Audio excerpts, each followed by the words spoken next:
Hello' friend, সকলোকে স্বাগতম জনাইছোঁ মোৰ আন এটা ভিডিঅ'লৈ। মই আছোঁ এতিয়া পথৰু ঘাটত আৰু এতিয়া কৃষক শ্বহীদ দিৱস উদযাপন চলি আছে। আজি হ'ল 29 জানুৱাৰী, হ'ল কৃষক শ্বহীদ দিৱস উদযাপন আৰু ৰাইজমেলা। এতিয়া পৰিৱেশটো আপোনালোকক দেখুৱাম কৃষক শ্বহীদ দিৱসৰ।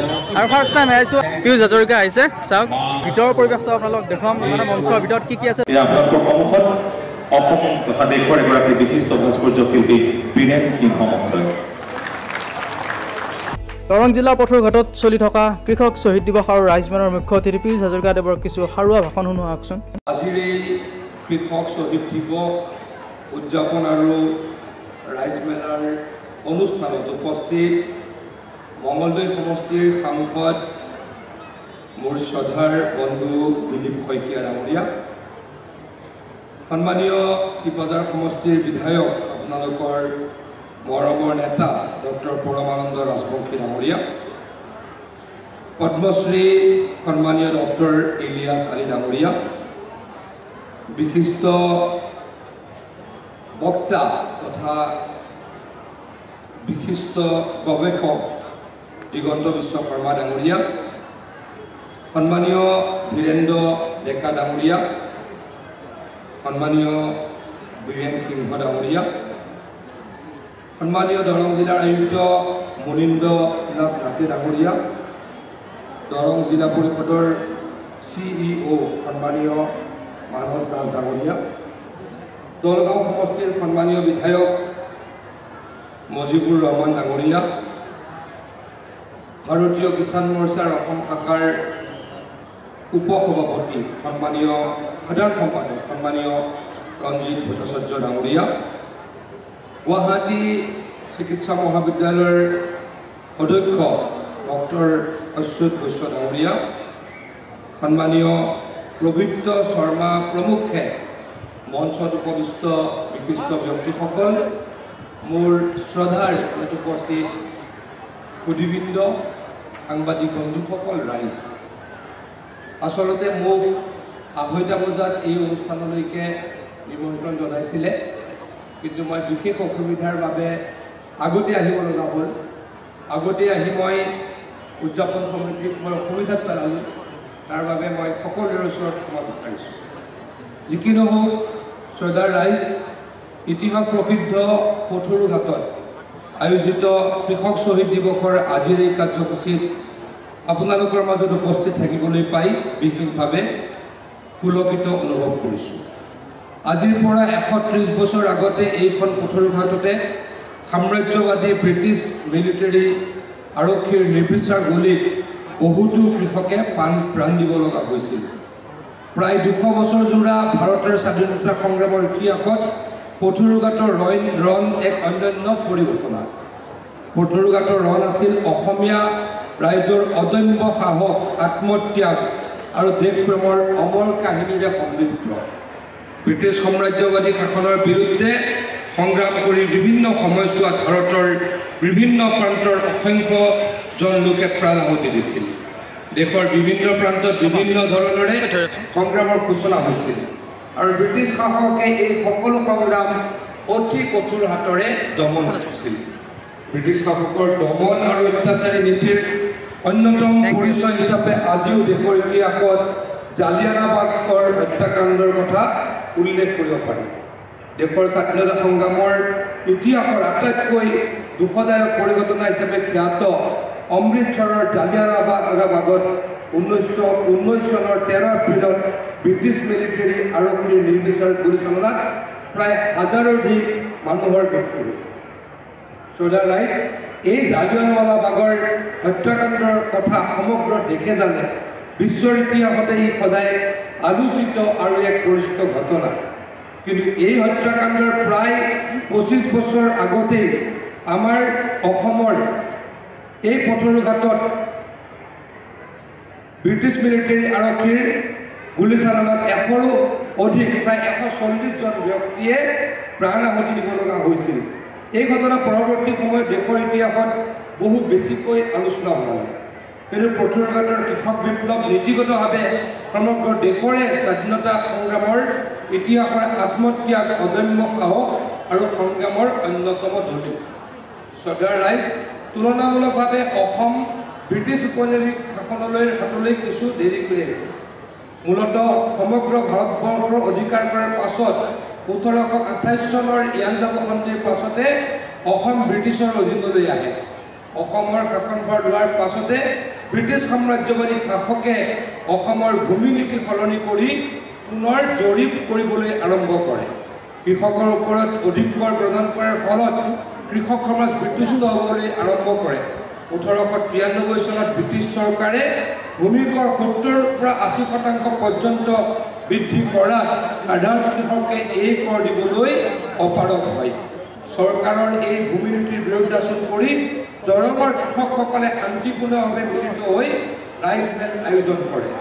1996 চনৰ 28 জানুৱাৰীত কৃষক ৰাইজে এনেদৰে শান্তিপূৰ্ণভাৱে মিলিত হৈ ৰাইজমেলাত অত্যাধিক ভূমিকৰৰ বিৰুদ্ধে সমাধানৰ পথ উলিয়াবলৈ মিলিত হয়। ৰাইজমেলাত সেই সময়ত ব্ৰিটিছ চৰকাৰৰ বিষয়া J.D. এণ্ডাৰছন আৰু আৰক্ষী অধীক্ষক মিষ্টাৰ বেৰিংটন উপস্থিত হৈ কোনো পৰ্যায়ত ভূমিকৰ প্ৰত্যাহাৰ কৰা নহ'ব বুলি ঘোষণা কৰে।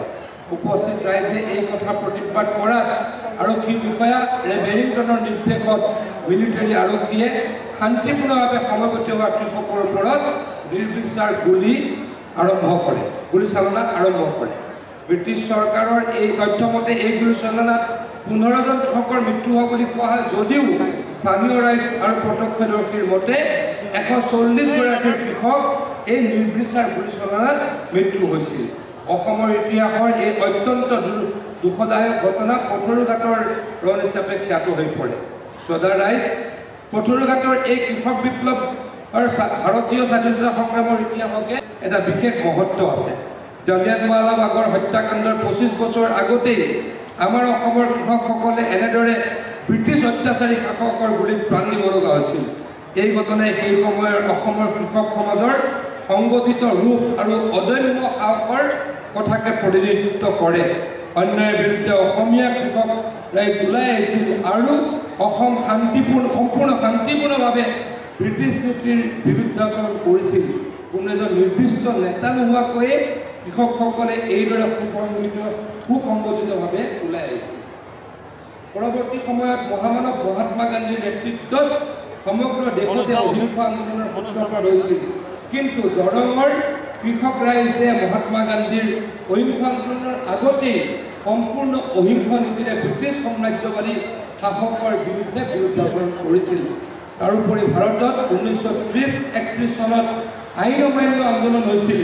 কিন্তু দৰঙৰ কৃষকে ৰাইজমেলা পাতি ইয়াৰ 35 বছৰ আগতে ব্ৰিটিছ শাসকে অন্যায়ভাৱে আৰোপ কৰা অত্যাধিক ভূমিকৰৰ বিৰুদ্ধাচৰণ কৰি কৰ নিদিয়াৰ সিদ্ধান্ত কৰি এক প্ৰকাৰে আইন অমান্য আন্দোলনৰ আৰম্ভ কৰিছিল। আৰু যোৱা 2বছৰত অসমৰ কৃষকে প্ৰায় 2000 টকা কুইণ্টলত ধানৰ দাম পাবলৈকে সক্ষম হ'ল। এই বছৰৰ পৰা আমি সৰিয়হতো MSP দিবলৈকে আগবাঢ়িছোঁ আৰু 5,500 টকা সৰিয়হৰ কুইণ্টলত আমাৰ কৃষকসকলে লাভ কৰিব। এই কাম কোনে কৰিছে? দেশৰ প্ৰধানমন্ত্ৰী নৰেন্দ্ৰ মোদী ডাঙৰীয়াই আৰু অসমৰ মুখ্যমন্ত্ৰী হিমন্ত বিশ্ব শৰ্মা ডাঙৰীয়াই কৰিছে। এই কাম আমি আৰু কৰিব লাগিব আৰু কৰিম। এয়া হৈছে আমাৰ কৃষক শ্ৰমিকসকলৰ প্ৰতি সন্মান, শ্ৰদ্ধা। এই শ্ৰদ্ধাৰ কাৰণে কৃষকসকলক সহায় কৰিবলৈ এই চৰকাৰ প্ৰতিশ্ৰুতিবদ্ধ। আমাৰ চৰকাৰে প্ৰত্যেক দিনাই কৃষকৰ কাৰণে কাম কৰিব। বানপানী বিধ্বস্ত এই দৰং জিলাক বানৰ পৰা আমি পৰিত্ৰাণ দিবলৈকে যথেষ্ট প্ৰয়াস কৰিছোঁ। আৰু কিছু কাম কৰিব লগা আছে, সেইখিনি নিশ্চয়কৈ অনাগত সময়ত কৰিম। মুঠৰ ওপৰত কৃষকসকলক শ্ৰদ্ধা কৰোঁ, সন্মান কৰোঁ, ভৱিষ্যতেও কৰিম বুলি প্ৰতিশ্ৰুতি দি পুনৰ আমাৰ এই স্থানতেই যিসকল ব্যক্তিয়ে 140 গৰাকী ব্যক্তিয়ে ব্ৰিটিছৰ মিলিটাৰী আৰক্ষীৰ নিৰ্বিচাৰ গুলীত প্ৰাণাহুতি দিছিল, পুনৰ তেখেতলোকলৈকে শ্ৰদ্ধা জ্ঞাপন কৰি মই মোৰ বক্তব্য সামৰিছোঁ। কৃষক শ্বহীদৰ পৰিয়ালবৰ্গৰ হৈ আজিৰ মুখ্য অতিথি মহোদয়ক সম্ভাষণ জনাইছে। ভাৰতৰ মহামহিম ৰাষ্ট্ৰপতি মহোদয়াক আমি বিনম্ৰতাৰে আপোনালোকৰ বলিদানৰ যি ইতিহাস ক'ব বিচাৰিছোঁ। এই গোটেই ঘটনা কিছু সময়ৰ পিছতে আমাৰ এই অনুষ্ঠানত আমি অসম চৰকাৰৰ আন কেইগৰাকীমান জ্যেষ্ঠ মন্ত্ৰী উপস্থিত থাকিব। আমাৰ সাংবাদিক লগতে বহু কেইগৰাকী জনপ্ৰিয় মন্ত্ৰী আমাৰ এই অনুষ্ঠানত উপস্থিত থাকিব। জনাৰ পিছত আবেগিক ৰাইজক আশা প্ৰকাশ কৰি অনুষ্ঠানটি এই জীয়াৰ ইতিহাসৰ বুৰঞ্জীক ৰাষ্ট্ৰীয় প্ৰেক্ষাপটত আমি তুলি ধৰিব লাগে। ইয়াৰ লগে লগে মই এটা কাম সংসদৰ ভিতৰত কৰিছোঁ, সংসদৰ এটা ব্যক্তিগত এটা বিধায়ক অনাৰ এটা হেৰি আছে, তাত ধাৰা এটা আছে আমাৰ।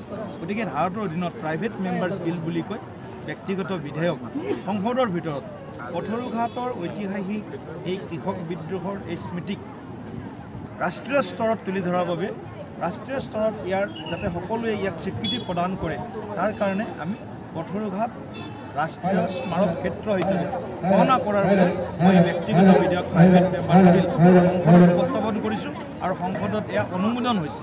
ইয়াৰ পৰৱৰ্তী সময়ত গোটেই বিলখন অন্তৰ্গত চৰ্চা হ'ব আৰু ৰাষ্ট্ৰীয় পৰ্যায়ত ইয়াক কেনেধৰণে আমি তুলি ধৰিব পাৰোঁ গোটেই কথাটো ভাৰত চৰকাৰে বিবেচনা কৰিব। গতিকে আজি এই পবিত্ৰ স্মৃতিচাৰণ দিৱসত 130 বছৰত আমি আজি এই শ্বহীদ যিসকলৰ যি বলিদান, এই বলিদানৰ আত্মত্যাগৰ যি বলিদানৰ যি জীয়া কাহিনী 130 বছৰত আজি পথৰুঘাটত আমি উপস্থিত হৈছোঁ। আজি পুনৰবাৰ মই সেই অমৰ শ্বহীদ কৃষকসকলৰ শ্ৰীচৰণত মই ভক্তিভৰা সেৱা নিবেদন কৰিছোঁ আৰু ৰাষ্ট্ৰবাদৰ মা ভাৰতীক ব্ৰিটিছৰ কবলৰ পৰা মুক্ত কৰাৰ তেওঁলোকৰ যি এক মানে ঐতিহাসিক যি সংগ্ৰাম, এই সংগ্ৰামক আমি আকৌ ৰাইজৰ সন্মুখত ৰাষ্ট্ৰীয় স্তৰত আমি ইয়াক দাঙি ধৰাৰ প্ৰয়াস কৰি যাম। শ্বহীদ কৃষক শ্বহীদ দিৱসত আমি যিমানখিনি আজি এই শ্বহীদসকলৰ কাৰণে কৰিব পাৰিব লাগিছিলে, চৰকাৰী পৃষ্ঠপোষকতা পোৱাৰ পাছতো বাৰে বাৰে কিন্তু পথৰুঘাটে পাবলগীয়াখিনি পোৱা নাই, সদায় বঞ্চিত হৈ আছে।